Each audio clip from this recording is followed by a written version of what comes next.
माझ्या प्रिय मित्रांनो, लायब्ररीत सराव पेपर सोडवताना तुमचा एखादा प्रश्न चुकला की तुमचा चेहरा कसा होतो? अगदी एखाद्याचे कोट्यावधी रुपये बुडाल्यासारखा.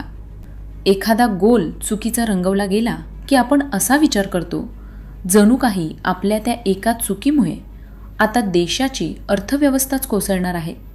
आपण स्वतःला आणि आपल्या अभ्यासाला इतकं सिरियस करून घेतलंय की चेहऱ्यावरचं हसूच गायब झाले आहे. अल्बर्ट आइन्स्टाईन आठवतात? विस्कटलेले केस, अस्ताव्यस्त राहणीमान.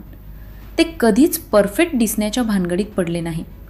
त्यांना कोणी विचारलं असतं की साहेब तुमचे केस असे का? तर ते नक्कीच हसून म्हणाले असते, अरे मी विश्वाचे कोडे सोडवतोय, केसांचे नाही.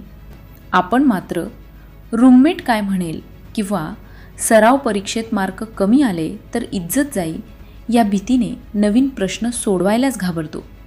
आइन्स्टाईन नेहमी म्हणायचे, ज्या माणसाने आयुष्यात कधीच चूक केली नाही त्याने कधीच काही नवीन करण्याचा प्रयत्न केला नाही. तुम्ही आयोगाचा अभ्यास करताय की पोपटासारखी घोकमपट्टी? एखादा विषय वाचताना लहान मुलांसारखे कुतूहल जागे ठेवा.